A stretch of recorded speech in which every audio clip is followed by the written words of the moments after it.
kita berharap di tahun depan ya, kita sudah menjadi suatu bangsa yang lebih beradab ya. di tahun depan ini juga segala permasalahan yang menimpa bangsa ini, berharap bahwa pasangan capres-cawapres yang akan terpilih nanti itu capres-cawapres yang mengusung perubahan. Karena tanpa perubahan atau melanjutkan apa yang sudah dilakukan oleh rezim Jokowi ini, itu sama saja dengan kita melanjutkan kerusakan. Karena fakta menunjukkan bahwa kita sekarang ini sedang bermasalah di bidang ekonomi, hukum, politik, korupsi, segala macam itu sedang dihadapi bangsa ini. Dan tidak mungkin kita berharap adanya satu perbaikan kalau paslon yang terpilih nanti adalah paslon yang akan meneruskan. Karena ini pasangan Amin ini melihat bahwa Pilpres ini sangat serius dan punya tantangan yang sangat besar. Oleh karena itu, mereka betul-betul menyiapkan diri untuk menghadapi apapun yang akan terjadi ke depan. Kita perlu peringatkan, jangan sampai upaya-upaya jorok yang dilakukan itu bukan hanya merugikan timnas Anies, bukan merugikan simpatisan Anies, tapi merugikan bangsa ini secara keseluruhan. Demokrasi kita yang masih cacat ini pun diperlemah lebih jauh oleh rezim ini. Nah, sementara Pilpres ini telah menarik begitu banyak wartawan asing masuk ke Indonesia ini untuk meliput hajat nasional ini. Nah, mereka ingin supaya Pilpres yang berlaku ini berjalan fair untuk demi menegaskan bahwa Indonesia tidak meninggalkan demokrasi. Orang-orang di dunia internasional bertanya, sejauh mana rakyat Indonesia menyadari hal ini, menyadari bahwa kemungkinannya kita masuk lagi ke dalam lorong gelap itu yang dulu bahkan lebih buruk dari rezim Soeharto pada waktu itu. Tapi kalau rezim Soeharto itu orang bisa bilang bahwa karena dia memang berasal dari junta militer, mau nggak mau memang kekerasan dipakai, kita tidak bisa menerima hal itu. Tetapi dibandingkan dengan rezim sekarang ini, rezim Orde Baru masih lebih baik karena rezim Orde Baru itu tidak lahir dari satu proses demokrasi, tapi rezim yang sekarang ini berkuasa itu lahir dari semangat demokrasi pada waktu reformasi itu. kemarin ya. Iya, dan ini sedang dihancurkan.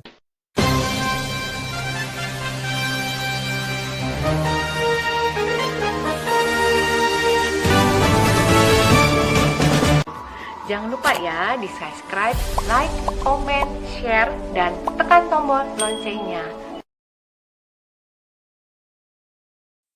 Bismillahirrahmanirrahim. Assalamualaikum warahmatullahi wabarakatuh. Waalaikumsalam warahmatullahi wabarakatuh. Sehat Habib? Sehat. Masya Allah. Jumpa lagi dengan Habib Semit Al-Hadar di penghujung tahun 2023 ya Habib ya? Iya betul. Allah. Kita berharap di tahun depan ya, 2 hari lagi ya. Kita sudah menjadi suatu bangsa yang lebih beradab ya. Mudah-mudahan juga di tahun depan ini juga segala permasalahan yang menimpa bangsa ini dimuluskan jalannya, sehingga cita-cita bangsa ini memajukan rakyatnya dan kesejahteraan rakyatnya di tahun depan itu bisa terpenuhi. Dan jalan itu ya jalan pilpres itu. Kita berharap pasangan capres cawapres yang akan terpilih nanti itu capres cawapres yang mengusung perubahan. Karena tanpa perubahan atau melanjutkan apa yang sudah dilakukan oleh rezim Jokowi ini, itu sama saja dengan kita melanjutkan kerusakan. Karena fakta menunjukkan bahwa kita sekarang ini sedang bermasalah di bidang ekonomi, hukum, politik, korupsi, segala macam itu sedang dihadapi bangsa ini. Dan tidak mungkin kita berharap adanya satu perbaikan kalau paslon yang terpilih nanti adalah paslon yang akan meneruskan. Nah, kalau anak kembali ke bertanya ke antum nih, ya seperti melanjutkan dan perubahan ya. Kan ada dua kata nih, melanjutkan dan perubahan. Nah, kalau anak boleh bertanya sama antum, sekarang pimpinan KPK merusak KPK sendiri, beliau sampai jadi tersangka. Apakah ini harus dilanjutkan? Tidak. Nah, sekarang pimpinan MK sama juga kan? Pimpinan MK merusak MK sendiri sehingga dia diberhentikan, menimbulkan produk yang cacat hukum. Apakah ini mesti dilanjutkan? Tidak. Ada lagi. Harus. Nah, sekarang di BPK itu terjadi uang mengalir puluhan miliar. Badan Pengawas Keuangan. Jelas-jelas itu mantan anggota DPR terlibat kasus uang, mengembalikan uang ke kejaksaan 40 miliar, dilihat publik masyarakat semua. Apakah ini mesti dilanjutkan lagi? Ya, tidak bisa.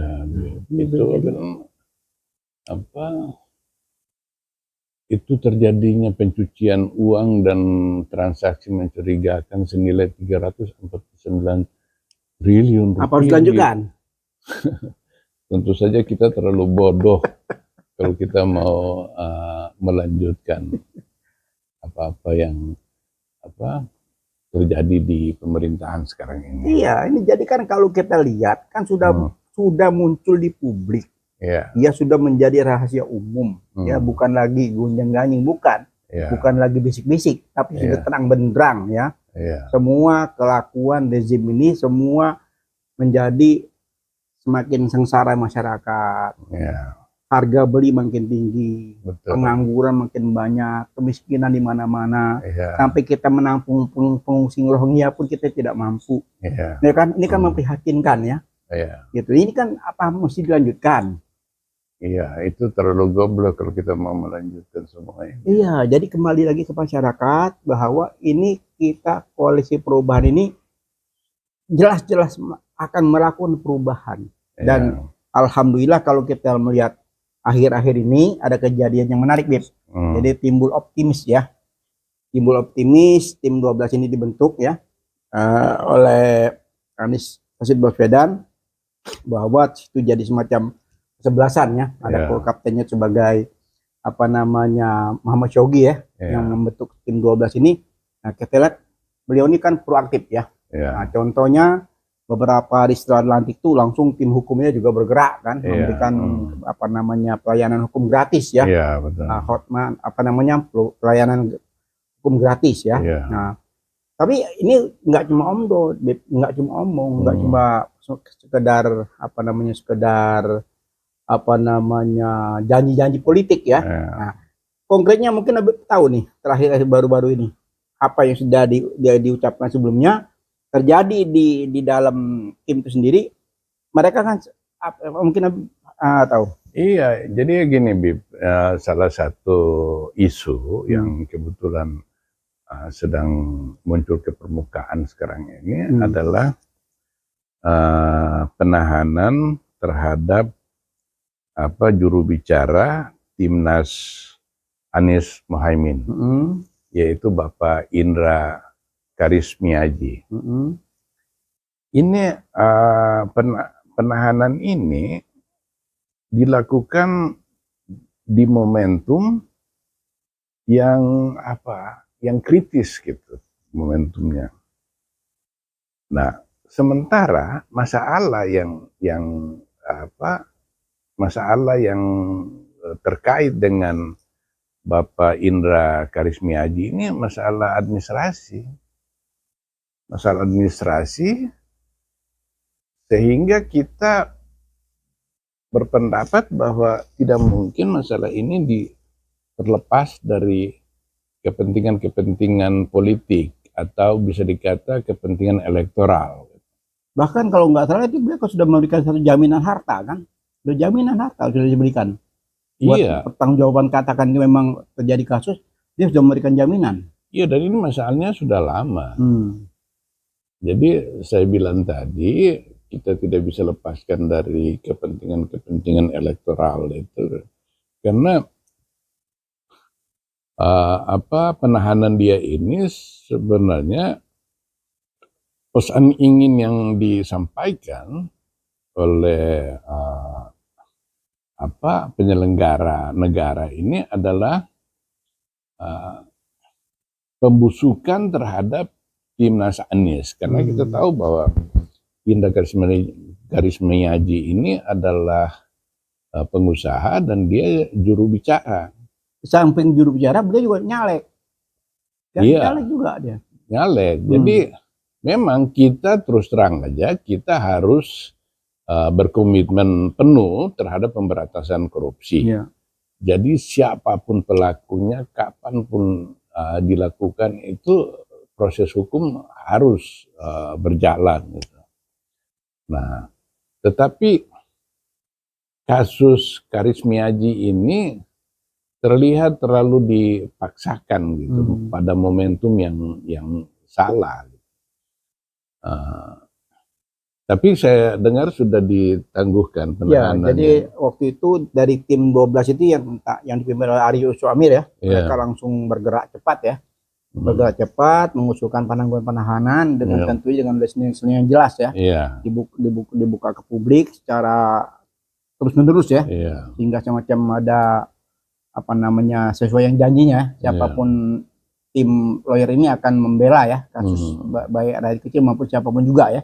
Nah itu sudah dibuktikan dengan kerja keras ya. Dalam tempo cuma hitungan hari penangguhan penahanan sudah berhasil. Di malam beliau sudah bebas ya, dalam arti tetap penangguhan penahanan ya. Proses hukum masih tetap berjalan gitu ya. Nah ini kan suatu komitmen ya, kalau kita daripada tim 12 ini kan dia akan betul-betul bekerja ya, bukan sekedar tim tapi betul-betul bekerja gitu loh.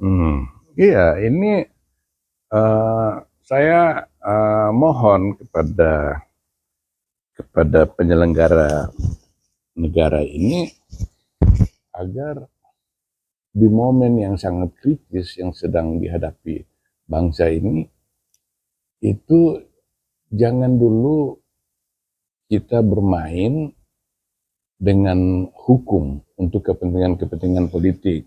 Taruhannya sangat besar. Saya bukan sedang membela Indra Karismiaji.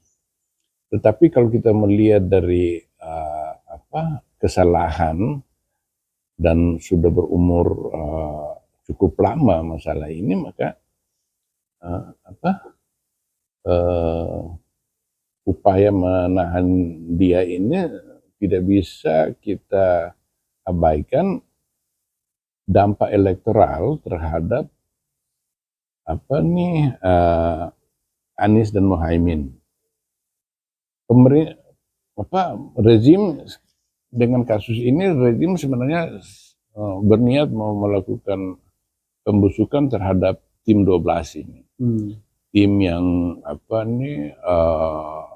menjadi motor dari pasangan Anies Muhaimin ini. Karena ini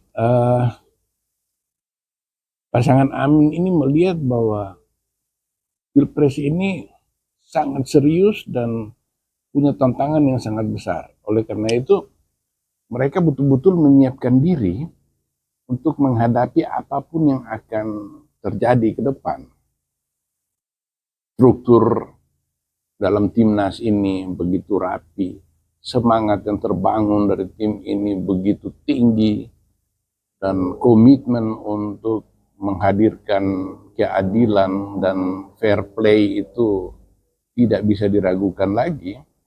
Oleh karena itu begitu kasus Karis Miaji ini coba angkat pada momen seperti ini, itu mendapat perlawanannya karena sangat terkesan dipaksakan gitu untuk pembusukan terhadap tim Anies ini. Tapi ya alhamdulillah itu terbukti kemudian kan karena hal ini ternyata salah, artinya mereka tidak menduga bahwa upaya mereka melakukan gangguan terhadap tim 12 ini akan berdampak negatif. Ternyata sebaliknya gitu, orang melihat dengan mudah ada tangan-tangan tidak terlihat yang bermain dalam hal ini. Nah, ini kan kalau kita kaitkan dengan hal-hal yang terjadi sebelumnya terkait dengan Pilpres ini, kita mau nggak bisa pisahkan kasus ini dengan rencana besar dari rezim ini untuk untuk meloloskan orang yang didukung, pasangan yang didukung itu Prabowo Subianto dan Gibran Rakabuming Raka untuk memenangkan kontestasi yang insya Allah akan dilaksanakan pada 14 Februari tahun depan. Nah, tapi kita perlu peringatkan, jangan sampai upaya-upaya jorok yang dilakukan itu bukan hanya merugikan timnas Anies, bukan merugikan simpatisan Anies, tapi merugikan bangsa ini secara keseluruhan. Iya.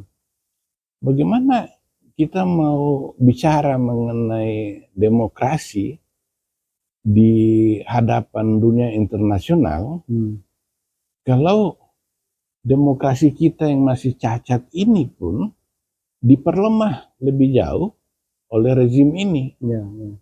Nah, sementara Pilpres ini telah menarik begitu banyak wartawan asing masuk ke Indonesia ini untuk meliput hajat nasional ini. Karena Indonesia ini bukan bangsa kaleng-kaleng. Indonesia ini adalah di luar Cina dan India, maka dia adalah negara terbesar dari segi populasi, terbesar di nomor 3 di Asia. Dan terkait dengan geopolitik, di mana posisi Indonesia ini berada di Asia Tenggara dan beririsan dengan Laut Cina Selatan yang diklaim Cina sebagai miliknya, maka Pilpres Indonesia ini dipandang oleh negara-negara besar itu sebagai perjudian. Nah, mereka ingin supaya Pilpres yang berlaku ini berjalan fair untuk demi menegaskan bahwa Indonesia tidak meninggalkan demokrasi, bahwa Indonesia bangsa yang berkomitmen melanjutkan semangat spirit demokrasi yang telah terbangun sejak tahun 98 itu. Oleh karena itu, mereka berbondong-bondong, pertama-tama itu berbondong-bondong untuk mengcover, meliput apapun yang terjadi di dalam negara pada hari-hari ini. Nah, ingat bahwa mereka itu adalah wartawan profesional yang bisa membaca gelagat sekecil apapun dari pemerintah kita terkait dengan Pilpres. Jadi jangan sampai Pilpres ini bukannya akan melahirkan satu pemerintahan baru dan menegaskan bahwa Indonesia adalah salah satu negara demokrasi yang penting di dunia, tapi justru menjadi bahan olok-olok oleh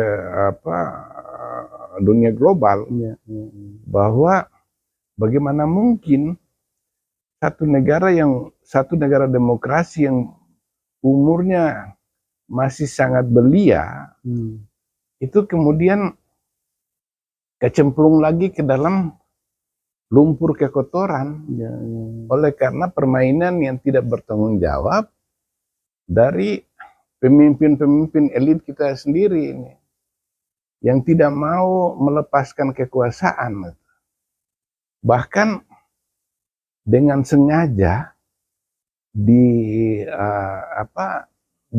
siang bolong itu menciptakan politik dinasti. Nah, semangat menciptakan politik dinasti inilah yang akhirnya berkonsekuensi kepada permainan kotor dari rezim ini. Karena bagi dia itu tidak ada hal yang penting bagi mereka kecuali adanya keberlanjutan dari pemerintahan sekarang ini. Nah ini sebenarnya menggambarkan suatu ketololan, karena di satu pihak mereka menyatakan bahwa mereka akan mensejahterakan bangsa ini, akan mengantarkan bangsa ini menjadi satu bangsa yang maju melalui program-program dari pemerintahan rezim Jokowi yang akan dilanjutkan ke depan. Mereka bicara ini seolah-olah berdasarkan kepada realitas yang masuk akal untuk kita percaya. Padahal ini kan mereka sedang berbicara mengenai proyek pembusukan politik di masa depan. Ini yang sedang terjadi.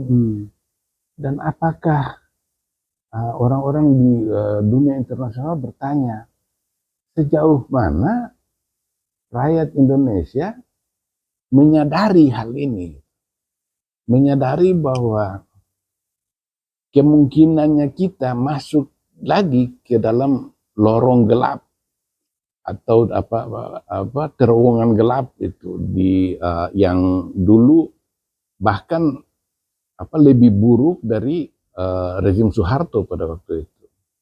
Tapi kalau rezim Soeharto itu orang bisa bilang bahwa karena dia memang berasal dari junta militer, jadi dan ketika situasi pada waktu itu dijadikan ekonomi pada waktu itu dijadikan sebagai panglima dalam penyelenggaraan negara, maka mau nggak mau memang kekerasan dipakai. Kita tidak bisa menerima hal itu.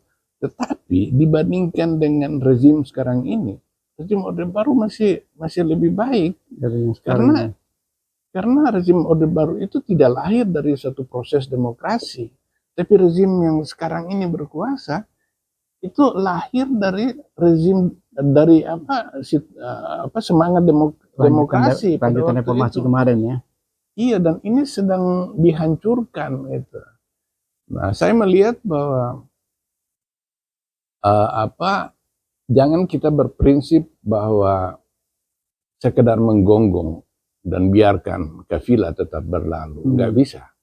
Kita harus menggonggong, dan kalau kafilah tetap berlalu, kita harus mitigasi, kita harus hentikan di depan, gitu, menghalangi dia untuk meneruskan perjalanan yang menyeret bangsa ini ke tubir kerusakan lebih jauh. Gitu. Jadi kalau kita lihat tim 12 ini cukup bagus ya, mereka proaktif ya tim 12 ini. Tim 12 ini sangat bisa diandalkan dari segi integritasnya para tokoh yang duduk di tim 12 ini, dari segi komitmennya mereka, dari segi pengetahuan mereka mengenai politik nasional, kesadaran mereka mengenai kerumitan bangsa ini, itu terlihat dari tim 12 ini, sehingga kita atau sebagian rakyat Indonesia agak percaya diri meskipun dengan mata yang terbelalak. Artinya tim ini meyakinkan mereka bahwa dia dapat membawa paslon yang didukungnya ini ke hari H. Tetapi di pihak lain juga mereka tidak mengabaikan bahwa kemungkinan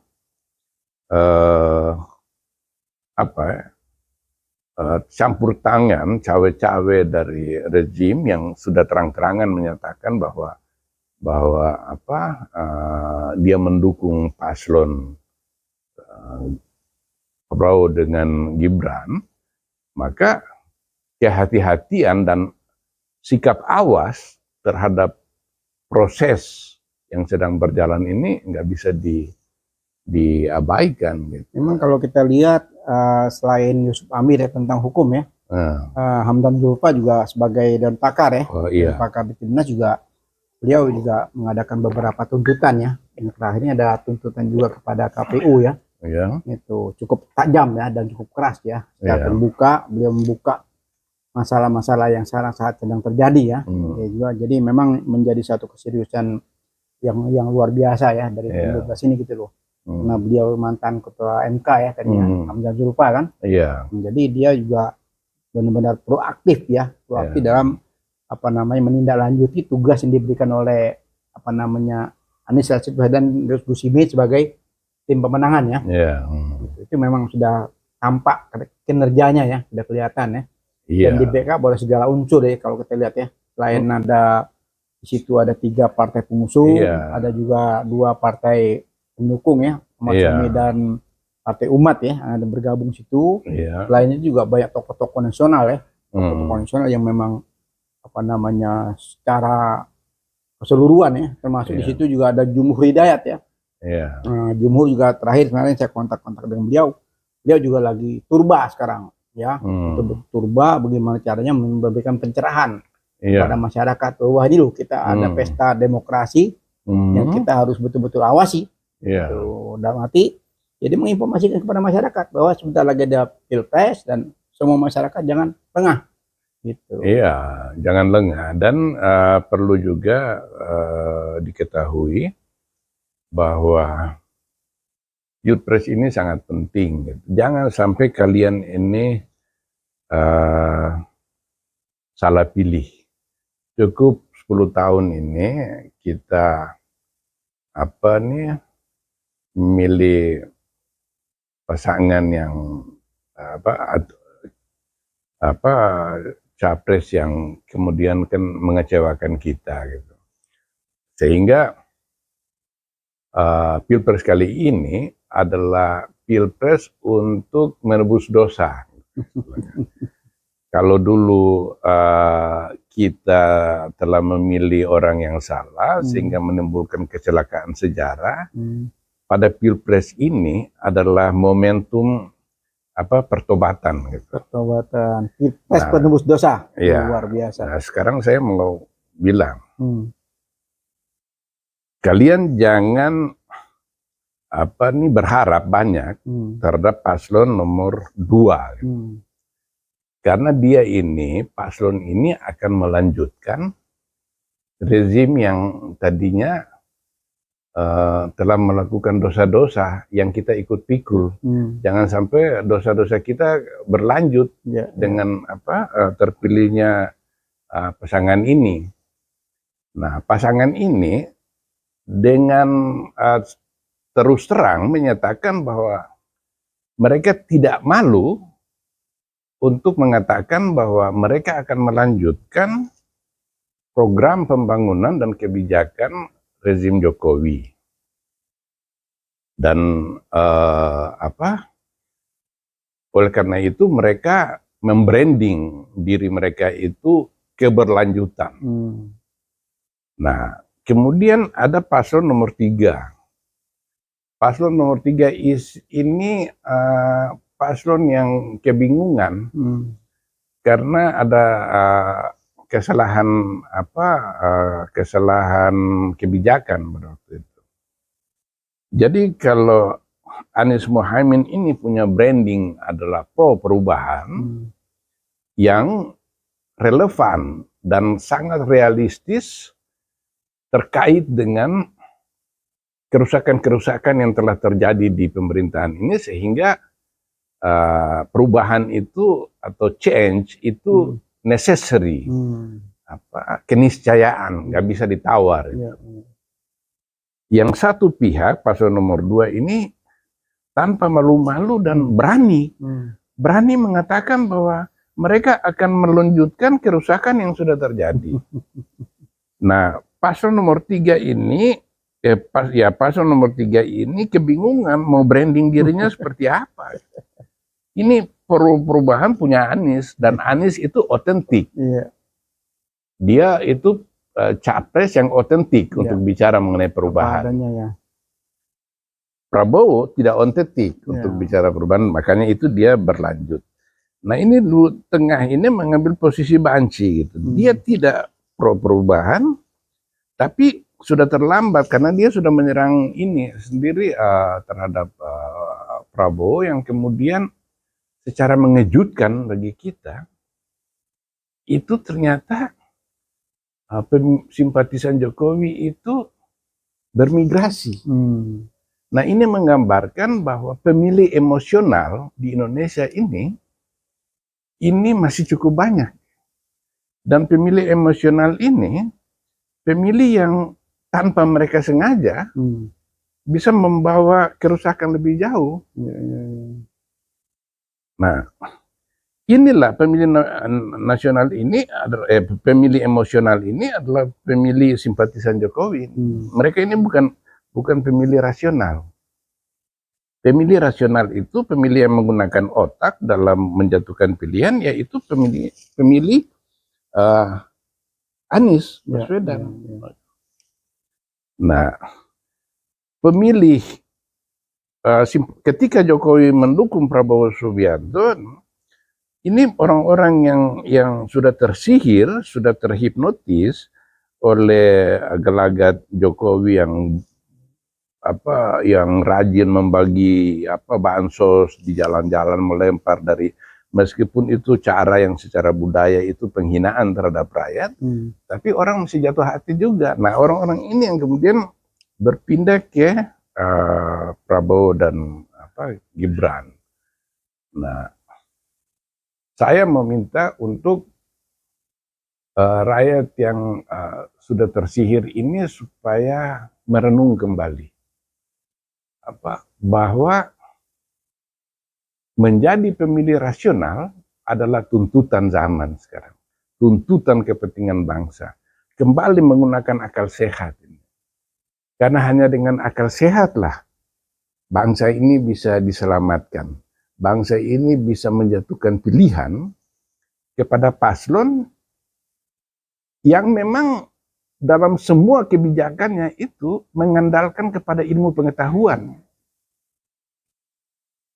Ilmu adalah dasar bagi Anies dan Mohaimin ini dalam mengambil keputusan, yang mana rasionalitas yang mereka kemukakan ini juga bersesuaian dengan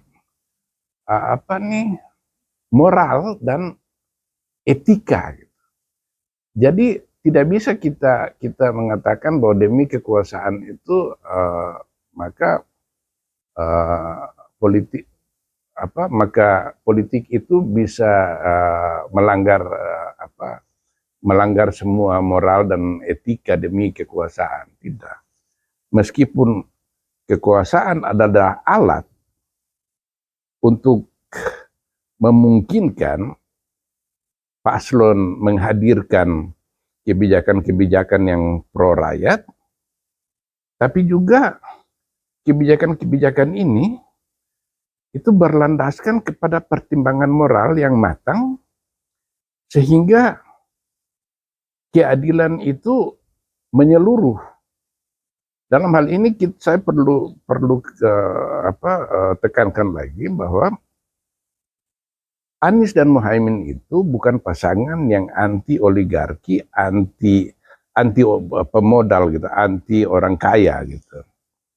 Anies selalu membawa slogan yang bisa dipertanggungjawabkan bahwa kebijakan dia nanti adalah membesarkan yang kecil dan tidak mengecilkan yang besar. Ini yang apa ini. Jadi setelah saya bicara ini, kalian bisa nilai. Ada Prabowo dengan Gibran yang sudah melanjutkan Yang rencana untuk melanjutkan. Iya. Dan yang satu lagi pro perubahan. Sementara di tengah ini orang yang berada di simpang jalan. Paslon nomor 3 ini. Karena dia tadinya adalah pro keberlanjutan. Pro keberlanjutan ini cocok karena Jokowi dengan Beganjar itu nggak bisa dibedain dari segi ideologi, kadernya apa semua itu nggak bisa keduanya. Nah, mereka kemudian ambil jalan tengah dengan branding dirinya sebagai perbaikan. Artinya bahwa dia akan melanjutkan semua kebijakan Jokowi yang masih kurang gitu. Yang masih kurang itu dia perbaiki. Nah, apakah kita mau pertaruhkan lagi nasib bangsa ini pada paslon yang sebenarnya bingung sendiri dengan dirinya sendiri gitu. Mau dibawa kemana? Tagline-nya sudah bingung ya. Iya, karena dia kan ini tadinya kan berada di kanan sekali dengan Prabowo dengan Gibran. Lalu sekarang dia bergerak ke tengah, tapi tidak jelas itu yang mau di branding seperti apa kalian ini. Dengan brandingnya perbaikan itu kan kita lihat sendiri kan, kemudian kan rakyat lari. Nah ini Bib, ada semacam pengkondisian ya. Kalau kita lihat dari paslon nomor 2 ini kan banyak sekali statement-statementnya. Satu putaran gitu. Ini kan branding ya, kan? Penggiringan opini ya. Nah, kita kan tidak berharap hal ini kan. Gitu loh. Menurut Abang gimana nih? Iya. Jadi begini. Kita tidak bisa mengabaikan bahwa lembaga-lembaga survei yang paling kredibel sekalipun itu tetap aja terikat kepada pihak yang mengontrak mereka. Bukan berarti bahwa kita menolak mereka sepenuhnya, tapi perlu ada kesadaran, gitu. Kesadaran dari publik gitu, bahwa kita tidak bisa mengandalkan hasil survei itu sebagai pegangan kita bahwa pihak ini yang menang. Karena jangankan Indonesia, di negara-negara yang sudah maju sekalipun, misalnya seperti Pilpres 4 tahun lalu, 7 tahun lalu antara Donald Trump menghadapi Hillary Clinton dari Partai Demokrat dan Donald Trump itu dari Partai Republik. Pada waktu itu semua hasil survei dari lembaga-lembaga survei ternama di Amerika Serikat yang telah melakukan survei selama 1 abad lebih pengalaman mereka, itu mereka memenangkan Hillary Clinton. Donald Trump dianggap akan kalah. Tapi hasilnya ternyata kan Donald Trump menang. Di Pilgub 2017 ini lagi satu contoh. semua lembaga survei itu memenangkan Agus AHY itu pertama. Kemudian Ahok peringkat kedua dan Anies peringkat ketiga. Ketika Anies dan Ahok putaran kedua, semua juga memenangkan Ahok yang memang populer pada waktu itu. Tapi hasilnya kan kita tahu. Anies menang 2 digit loh dari Ahok gitu. Nah, ini dan yang ini yang mengagetkan, quick count, kalau quick count itu tingkat akurasinya itu tinggi betul itu. Lembaga survei yang profesional tidak akan ditolerir untuk melakukan kesalahan dalam quick count. Karena quick count itu begitu orang keluar dari bilik suara itu langsung mereka tanya dan mereka, sehingga akurasinya sangat tinggi, beda dengan survei. Tapi kalau kita lihat pengalaman quick count kemarin 2019 kan bermasalah kan? Kenapa? 2019 itu kan bermasalah kan? Iya. Quick count itu kan? Kalau di 2014 2019 itu memang kalau mengenai kesalahan kuantitas saya nggak berani ngomong karena nggak ada ini data. Tapi kecurangan kualitas itu terjadi. Iya, kelihatan kan? Sangat terlihat kan? Iya, Jokowi mobilisasi PNS yang undang-undang melarang. Kemudian saya lihat di televisi itu Luhut Binsar Panjaitan datangi kiai-kiai, itu kan money politik.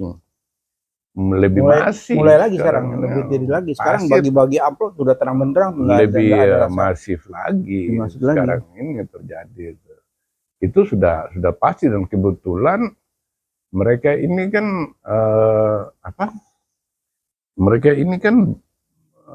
banyak duitnya.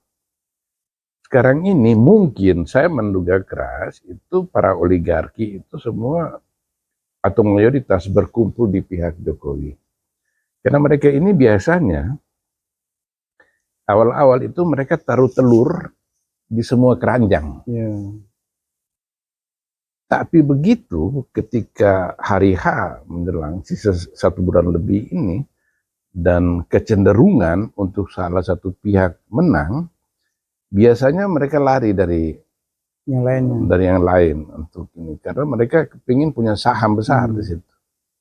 Begitu mereka paslon yang mereka dukung menang, itu kan imbalannya kan gede, proyek-proyeknya, kebijakan-kebijakan dari DPR semua situ. Jadi investasi politik ya? Iya betul, investasi politik. Nah, oleh karena itu jangan kita membuat kesalahan yang seperti 9 tahun lalu, yang karena kecele atau dengan kesederhanaannya capres pada waktu itu, dia ketawanya dia seperti rakyat, dia berpakaian seperti rakyat kebanyakan, dia berjalan juga pakai sepatu kets seperti rakyat. Ternyata dia itu penguasa tulen yang ambisius. Luar biasa. Memang kalau 2024 ini kan bukan hanya pilpres kan, pileg juga, pemilihan DPD juga, DPRD juga, kan banyak nih yang terlibat nanti kan. DPD provinsi, DPR pusat, DPD, kan ini kan. Nah ini rakyat sudah harus melek semua ya. Calon-calon ini betul-betul dipelototi sehingga jangan sampai salah pilih lagi, karena pas salah pilih kan fatal akibatnya ya. Iya betul, saya mau bilang sama rakyat bahwa yang disebut dengan pemilih rasional, dan saya percaya rakyat Indonesia ini memang cerdas sebenarnya. Rakyat itu bukan orang bodoh yang bisa ditipu-tipu. Nah, cuma perlu juga memberi masukan, mungkin ada yang lupa bahwa pemilih rasional itu pemilih yang mempertimbangkan paslon itu berdasarkan paling tidak oleh 4 hal. Lihat rekam jejaknya. Nah, dengan melihat rekam jejak, kalian bisa menilai yang informasinya banyak di internet. Kalian bisa Gampang tinggal googling cari ya, mengenai tinggal Google ya. Ganjar ketika dia memimpin Jawa Tengah seperti apa. Iya. Prabowo ketika dia jadi jenderal itu seperti apa. Lalu Anies di Jakarta itu seperti apa. Nah, sekarang terlihat bahwa posisi Anies di Jakarta itu sangat strong, kuat sekali, mantap di Jakarta. Itu menunjukkan bahwa ketika dia hanya memimpin 5 tahun, itu dia mampu mengangkat martabat warga Jakarta dan mengangkat kesejahteraan rakyat di sana. Itu tidak tergoyahkan. Coba tanya kalau Ganjar masih menang di Jawa Tengah itu hanya karena dia kan diusung oleh PDIP, bukan karena dia punya rekam jejak bagus ketika jadi, tapi dia didukung oleh PDIP dan PDIP itu basis terkuatnya dia dari seluruh provinsi itu Jawa Tengah. Kemudian tadi rekam jejak, kedua integritas. Anies kendati diusahakan pada waktu itu agar dijadikan tersangka, tapi kemudian kan sampai KPK pecah karena upaya dari ketua KPK untuk menjadikan dia tersangka itu tidak ada dasarnya. Nah, jadi integritasnya Anies, janji-janji semuanya. Misalnya umat-umat beragama minoritas. Tadinya mereka semua itu pendukung Ahok. Tapi ketika Anies menjadi gubernur, Anies rangkul mereka semua. Jadi sampai sekarang kita lihat sendiri tuh, seperti contohnya di di daerah kota, yang tadinya tuh tempat yang tidak bermanfaat, sekarang bermanfaat luar biasa. Usaha-usaha kecil tuh menjadi semacam pasar wisata ya, dan setiap hari Minggu tuh penuh tuh manusia. Lihat ini semua tokoh agama minoritas semua menyanjung Anies. Tanpa Anies. Dan Anies ketika dia meresmikan rumah ibadah ini dia enggak undang-undang media ini untuk pencitraan. Iya, pencitraan. Enggak, diam-diam banyak hal yang kita tahu bukan dari Anies. Tapi kita tahu justru dari orang yang merasakan. Dari tokoh Buddha, tokoh Hindu, tokoh Protestan, Katolik, semua itu. Yang ketiga, tadi itu kapasitas intelektual. Ada video yang beredar itu semua ya mengakui, Jokowi juga mengakui, Jokowi, Gibran, Ganjar Pranowo mengakui mengenai kapasitas intelektual Anies. Bahkan ketika Anies menjadi gubernur DKI Jakarta, itu yang saya tahu 2 tahun sebelum Anies melepaskan itu Anies mendapat 23 penghargaan. 23 penghargaan dari dalam dan luar negeri oleh lembaga-lembaga internasional yang prestisius. Penghargaan terhadap kinerjanya dia, intelektualnya. Bahkan waktu itu kan ketika COVID lagi tinggi-tingginya, itu kan Sekjen PBB Antonio Guterres itu melakukan Zoominari gitu dengan Anies. Dan dia tanyakan bagaimana penanganan COVID oleh pemerintahan Jakarta pada waktu itu, karena Indonesia pada waktu itu kan kapasitas kesehatannya dia agak terbatas, sehingga ingin mendapat mendapat satu contoh bagaimana negara berkembang dengan segala keterbatasannya dia itu menangani COVID dengan berhasil seperti yang dilakukan oleh Anies Baswedan di Jakarta pada waktu itu. Dan begitu Anies mengemukakan, menjelaskan mengenai tindakan apa saja yang dia lakukan, Antonio Guterres langsung bilang apa yang dikatakan Anies ini akan diterapkan ke negara-negara berkembang lain sebagai satu terobosan dalam penanganan, karena kita nggak bisa, kita nggak adil kalau kita membandingkan penanganan COVID di Jakarta dengan di New York atau di Washington atau itu. Mereka sudah kaya, masyarakatnya disiplin, apa semua. Jadi nggak apple to apple gitu. Jadi, nah pemikiran Anies yang out of the box itu yang waktu itu juga diabaikan oleh Luhut Binsar Panjaitan pada waktu itu karena Jokowi percayakan sama dia. Jadi misalnya seperti pergerakan sosial yang Anies lebih dulu itu dan tidak diikuti oleh pemerintah, tapi kemudian baru disusul. Jadi ya malu-malu lah mengikuti kebijakan Anies. Nah, jadi kemudian Anies punya kapasitas moral yang luar biasa gitu. Nah, ngomong soal moral, ini contoh yang sangat nyata, ya, luar biasa. Kalau ngomong soal moral, ya, beliau ditempeleng, kalau bahasa kasarnya ya. Oh iya. Nah, belum lama ini kan. Tapi beliau dengan senyum. Iya. Apakah kita tidak terharu ya? Iya. Orang calon presiden dipermalukan di depan publik, tapi dengan menghadapi dengan senyum. Iya. Luar biasa. Ini kita tidak mengada-ada, karena kan publik melihat kan, publik melihat videonya viral di mana-mana.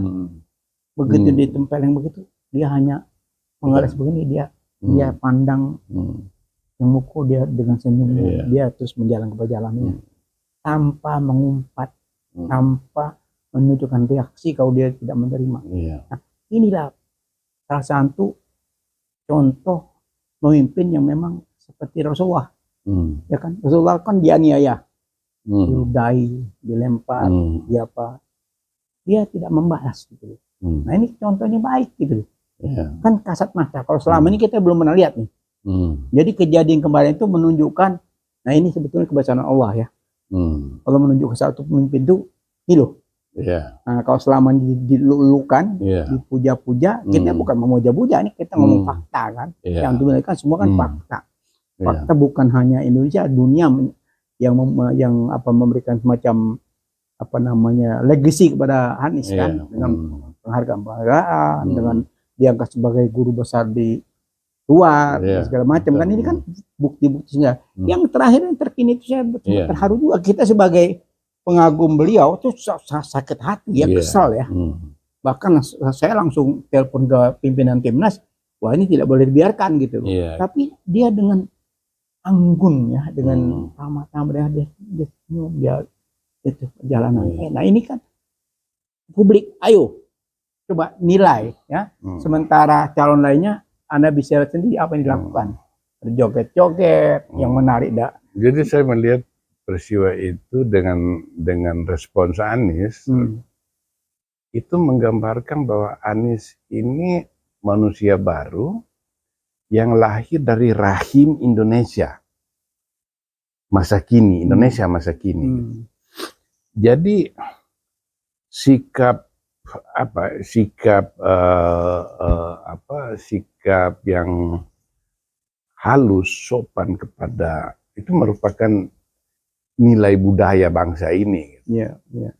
Nah, kita mesti lihat begini, Anies ini dididik oleh dua orang ilmuwan, dua-duanya dosen, satu guru besar malah ini.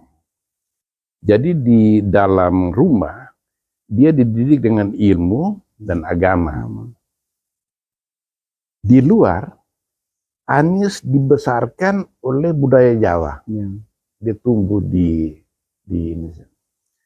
Ketika dia menjadi mahasiswa, untuk pertama kalinya dia berinteraksi dengan anak-anak bangsa dari seluruh Indonesia di Gajah Mada waktu itu.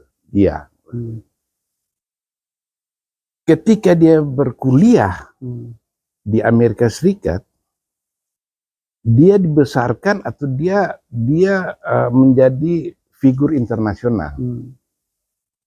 Jadi pada figur Anies ini berkumpulnya nilai-nilai yang universal. Nilai agamanya dia serap, nilai budaya lokal diserap, yang menjadikan dia orang yang penuh senyum dan halus dalam bersikap. Pada tingkat kebangsaan, dia dia menyerap nilai-nilai kebangsaan yang datang dari berbagai pelosok Indonesia. Dan ketika dia kuliah di Amerika Serikat, dia juga ditumbuhkan oleh masyarakat universal di Amerika Serikat, di New York, di mana.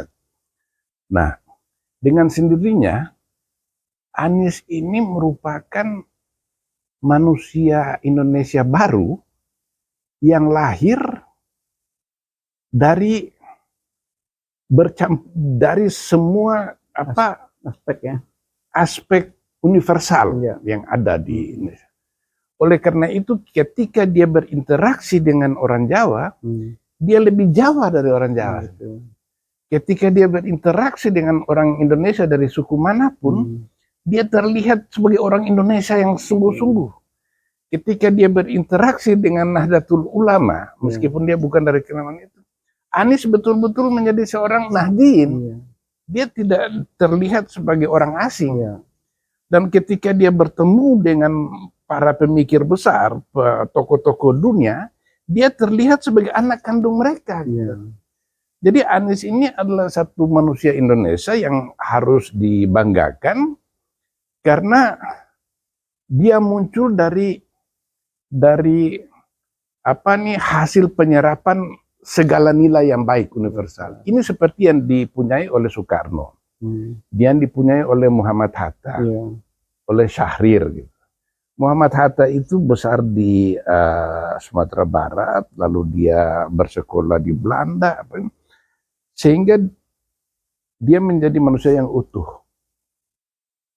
Soekarno lahir di Surabaya, lalu dia dididik oleh Haji Umar Said Cokro Aminoto, ketua Syarikat Islam, lalu kemudian dia sekolah di ITB, dia mendapat lingkungan yang baru dari berbagai anak bangsa, dan dididik oleh orang Belanda gitu.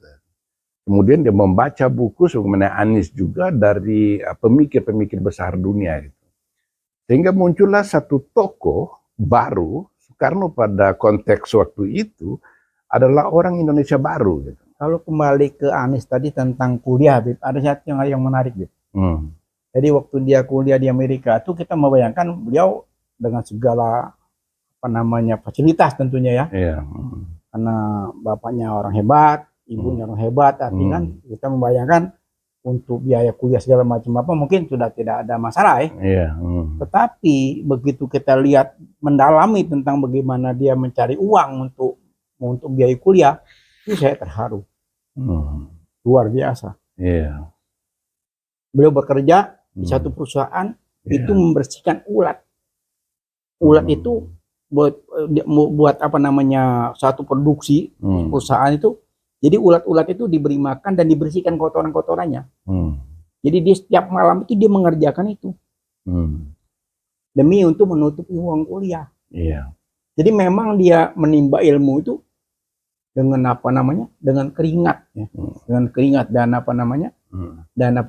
untuk bangsa bukan ini.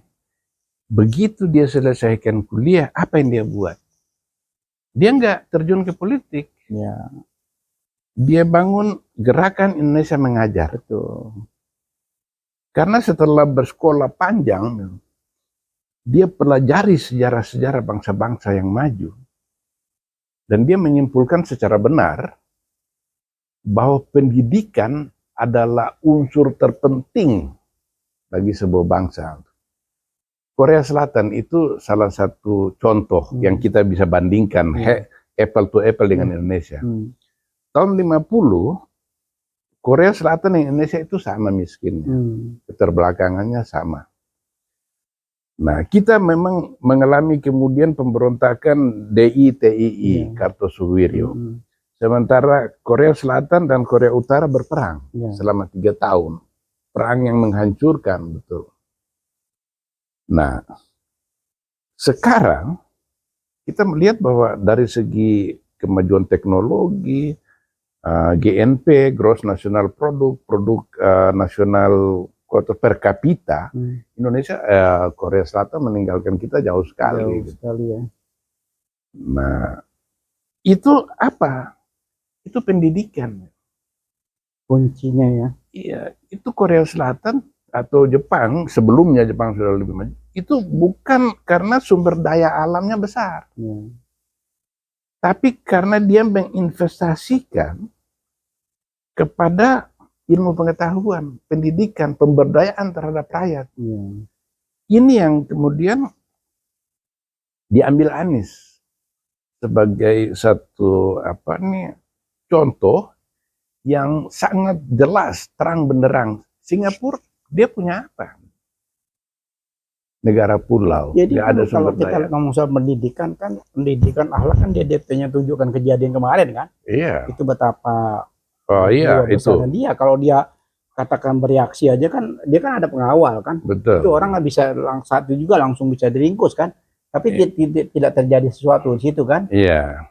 Ini yang kita patut berikan acungan jempol ya. Iya, karena biasanya orang Indonesia itu bukan orang Indonesia aja semua. Itu playing victim. Ya. Jadi mereka ini selalu memanfaatkan diri korban itu untuk mendapat keuntungan. Ya. Playing victim. Anies enggak. Ya, itu kelebihan. Dan dia tidak mau masalah ini ditonton orang. Ya. Dia jalan terus seolah-olah tidak terjadi apa-apa. Nggak ada statement dari beliau kan? Kenapa? Sampai hari ini tidak ada statement dari beliau bahwa telah terjadi itu, bahkan semua publik marah ya, semuanya orang marah, kesal. Karena dia tidak mau mempermalukan orang itu. Ya. Itu kan bagi dia itu kan pelakunya itu kan rendah moralnya. Ya. Tapi Anies nggak mau mempermalukan orang. Sudah, biarkan publik yang menilai. Bukan berarti bahwa dia permisif. Ya. Bahwa dia menerima kezaliman apa ini, enggak. Oh, enggak. Tapi dia memberi kesempatan kepada publik Indonesia untuk melihat peristiwa ini dari segala perspektif dan memberi penilaian sendirilah, terserah. Dia nggak mau memanfaatkan insiden itu untuk kepentingan pribadinya dia. Ini 2024 sebentar lagi, insya Allah ya. Iya. Mudah-mudahan per hari ini ke depan ya. Kita berharap gonjang ganjing ya. Kekisruhan politik ini sudah harus berakhir ya. Iya. Ya, Bip ya. Iya. Karena kita capek juga ya. Capek juga. Tinggal sebulan lagi pemilu segera digelar. Ya sudahlah, hentikanlah ya. Hentikanlah perilaku buruk ya, terutama penguasa ya. Dan contoh yang terkini tentang penahanan Pak Indra tadi ya. Akhirnya diberikan penangguhan, itu pun setelah usaha keras ya daripada tim 12 ya. Kalau tidak berusaha keras juga mungkin juga diabaikan ya. Nah ini contoh-contoh yang buruk nih jangan diulang lagi ya. Kita berharap semua penegak hukum ya, polisian, kejaksaan, kehakiman dan segala macam, hentikanlah ya. Berilah contoh yang baik kepada masyarakat ya. Betul. Karena tahun 2023 ini kita kubur semua hal yang buruk. 2024 tinggal hitungan hari, mungkin 1-2 hari sudah ke depan ini kita harus berubah total gitu ya. Berubah total. Berubah total. Ya karena itu yang kita harus pilih paslon yang mau berubah. Iya, yang sudah jelas, yang mau berubah itu contoh konkret sangat nyata, diminati oleh masyarakat luas ya. Ini bukan rekayasa, bukan kondisian. Rakyat bisa melihat apapun sepak terjang Anies dan Caimin dimanapun juga terekam oleh publik. Ya, apapun gerak-geriknya kelihatan semuanya. Silakan masyarakat menilai. Ya, kita tidak memuja-muja karena kita tidak memenuhankan manusia ya. Karena manusia itu masih ada keterbatasan. Tapi kenyataan yang sebenarnya saat ini ya, kita ngomong saat ini ada 3 paslon yang kita bisa bedakan satu dan lainnya. Nah, sehingga masyarakat harus cerdas, waras ya. Sehingga di Pilpres dan Pileg sekaligus pemilihan ketua DPD, rakyat betul-betul memilih dan memilah ya sebelum menentukan hari itu ya. Karena kalau salah ya ruginya cukup lama ya Beb ya. Jangan lagi menjadi rakyat yang kalah. Cukup kita kalah dalam 10 tahun terakhir.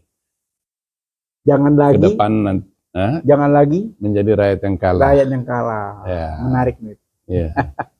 Ingat pasangan satu. Jangan lagi menjadi rakyat yang kalah ya. Iya, cukup kita dikalahkan dalam 10 tahun terakhir. Cukup dikalahkan 10 tahun terakhir, 2 kali rezim berkuasa ya. Ingat kalau bahasa dulu ya. Ingat ya. Ingat ya, betul. Masya Allah, semoga masyarakat kita semakin cerdas ya, proses pencerahan dari Khas dan Peace Channel ini tidak lain niat kita untuk mencerdaskan bangsa dan negara ya, karena mencerdaskan rakyat dan bangsa untuk bangsa dan negara. Betul. Karena bangsa dan negara bisa jaya apabila rakyatnya cerdas. Jadi kembali kepada rakyat dan rakyatnya. Kalau rakyat cerdas, jeli, lihat masih ada 3 lagi perdebatan. Situ kita nilai lagi yang mana perdebatannya sebenarnya, yang mana perdebatannya sifatnya rekayasa. Kami juga mengimbau dalam kesempatan ini, hentikanlah wahai KPU, wahai Bawaslu, jadilah Anda orang yang bertanggung jawab. Betul. Ya, jangan mempermainkan rakyat. Ya, cukuplah. Karena Anda mempermainkan rakyat sama juga Anda mempermainkan Tuhan Anda sendiri. Anda mempermainkan Allah. Karena Allah Anda itu dilantik itu dengan sumpah. Ingat bahwa politik itu mulia. Politik itu bukan kotor. Yang bikin kotor itu orangnya. Nah, kita jangan ikut terjun ke dalam kekotoran. Politik itu mulia karena dengan politiklah sebuah bangsa bisa maju atau terpuruk. Jangan berpegang kepada ada gium yang mengatakan bahwa politik kotor. Kalau kita berpegang itu, kita akan menghalalkan semua yang dilakukan oleh politisi karena kita menganggap bahwa segala kecurangan, kekotoran yang mereka lakukan itu memang sudah konsekuensi dari politik itu sendiri. Enggak. Nabi Muhammad itu berpolitik. Nabi Muhammad itu mendirikan negara di Madinah. Dan untuk membuat masyarakat Madinah yang plural itu bisa bekerja sama dan saling membantu, itu semua kelompok agama di Madinah pada waktu itu, Muslim, Kristen, dan Yahudi itu menandatangani apa yang disebut dengan Piagam Madinah. Di mana semua elemen di dalam negara Madinah itu bekerja sama untuk memajukan negara mereka dan meningkatkan kesejahteraan mereka dan mengangkat akhlak luar biasa. Jadi kita juga sudah seharusnya jadi rakyat yang bangga ya dengan pemimpin yang amanah yang amanah, yang bisa menampung semua aspirasi masyarakat ya. Jadi salurkanlah aspirasi Anda nanti di Pilpres 2024 akan datang dengan baik dan benar ya. Mudah-mudahan kita bisa menikmati di 2024 nanti dengan pemimpin yang baik, jujur, amanah, dan mau dikoreksi, mau diberi masukan ya. Bersedia dikoreksi tidak pemimpin yang semaunya gue gitu, seakan-akan negara miliknya. Ya. Betul. Baiklah, bisik-bisik politik negara ini kita akhiri dengan wabillahi taufiq wal hidayah. Wassalamualaikum warahmatullahi wabarakatuh. Selamat tahun baru 2024 yang akan datang ya. Insyaallah mudah-mudahan di 2024 Anda peace. lebih right Indonesia nih, lebih makmur, lebih bahagia, lebih sehat, dan lebih bebas. Lebih menikmati. bebas. Ini yang kata kuncinya ya. Karena Iya. kebebasan itu kenikmatan yang luar biasa ya. Betul. Kebebasan berpolitik, kebebasan berpendapat, Iya. kebebasan Bergerak, kebebasan berusaha, berusaha. kebebasan pergaulan, Betul. kebebasan beragama, semua sudah dijamin oleh undang-undang. Iya, Ya. betul. Terima kasih banyak, Beb. Insya Allah kita jumpa lagi di tahun 2024, tahun Iya, depan. Iya, insya Allah.